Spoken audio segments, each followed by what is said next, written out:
I greet you in the love and the light of the infinite Creator. Event is coming soon. YouTube channel. Here's the latest intel.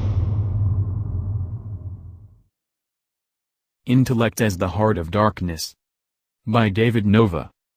Your strength is just an accident arising from the weakness of others. Joseph Conrad, Heart of Darkness. You may wish to silence your intellect for this post. Read it with your heart instead. Can you clearly see where intellect has gotten us as a species? Simply open your eyes and take a hard look at the world around you. It's not a pretty picture, is it? In fact, if you are strongly connected to your heart and your soul, this world feels quite insane. It has been said the definition of insanity is doing the same thing over and over again, but expecting a different result.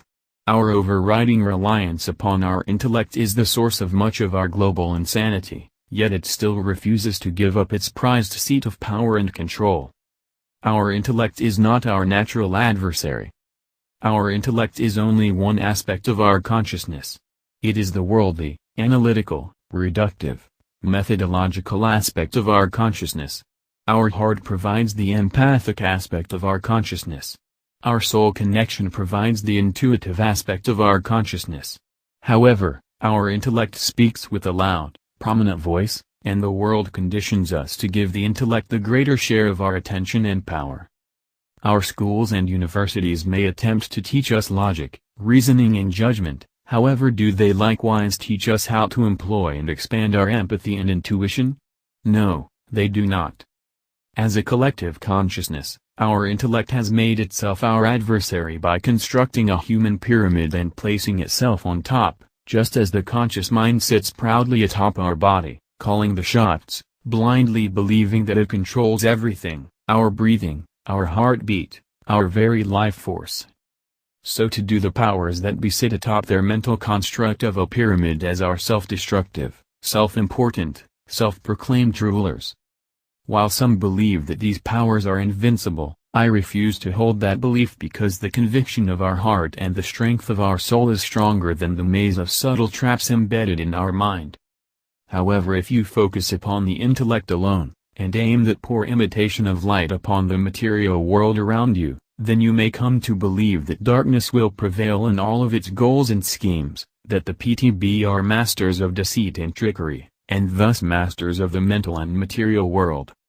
The human intellect is the overriding source of power for the powers that be as they lack heart and soul.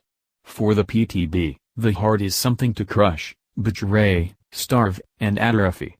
For the PTB, the soul is just raw energy to manipulate, feed upon, and control. They respect only one human attribute, the intellect. They build huge temples of worship to the intellect. They create elaborate hierarchy structures of learning and programs to enslave weaker minds. They establish schools of indoctrination and networks of mind control. They enlist secretive dark rooms of a pervasive intelligence community to watch over the entire system, and maintain control over everyone and everything. Everything is put into boxes, compartmentalized and labeled. Everything our intellect touches becomes data in the file structure of a giant computer bank. Our intellect keeps us separate. Our intellect is naturally judgmental, ranking those of lesser intelligence, elevating those of greater intelligence. Though our intellect embraces concepts of democracy and equality, we find that actual real-world evidence of these ideals is illusory. Our intellect has become a master of illusion and self-deception. Our mentally ill society values intellect over courage and compassion. Yet our intellect continues to fail us. Our misguided intellect persuades otherwise smart people to ignore and enable the darkness, to obediently go along with greater and greater horrors. Intellect is often cowardice masquerading as courage. Intellect is often self-righteousness masquerading as compassion. True courage comes from the depths of our soul. True compassion comes from the expansion of our heart. The intellect has become the god of the PTB, represented by Lucifer, their intellect light-bearer, the source of their illumination. And because Lucifer is not a sufficient enough god for them, they must build a vast artificial intelligence network to be their ultimate divine master, slave being. Intellect alone cannot create consciousness, it can only imitate consciousness, it can only create artificial consciousness. Transhumanism is the end goal, the intellect on steroids, removing all of our organic human frailties, feelings, and weaknesses, replacing heart and soul with circuit boards and computer chips to create the all-powerful, eternal Intellect 2.0, as rival for Source, God. The intellect is the primary focus and the greatest weakness of the PTB, a temporal-based manifestation that is no match for the infinite mind of cosmic consciousness. The human intellect is a poor receptor of multidimensional reality. However, it is very good at creating illusory realities, which is one reason we are all in the mess that we are currently in. The intellect is much like a machine running in a dark-lit room. In the movie theater of the mind, the intellect is a struggling God, confronted by a non-conforming reality outside of its mind.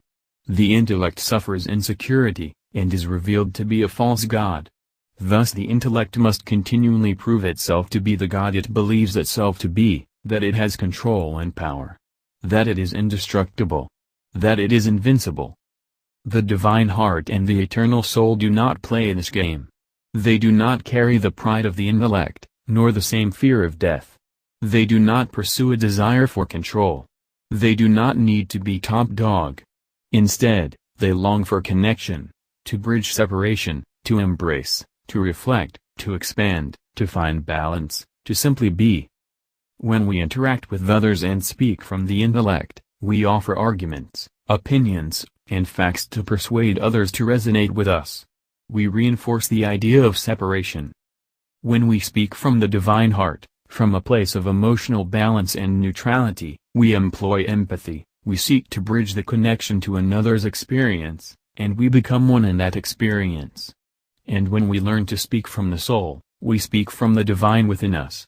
We can learn to transcend space and time, rediscover the interpersonal connections that stretch beyond this present incarnation. Our intellect would make a much better servant than master. As servant, the intellect can create a world our soul longs to inhabit, a world our heart thrives within, a world of beauty, tranquility, inner purpose, compassion, and peace. As a humble servant, our intellect becomes the hand of divinity it was always meant to be.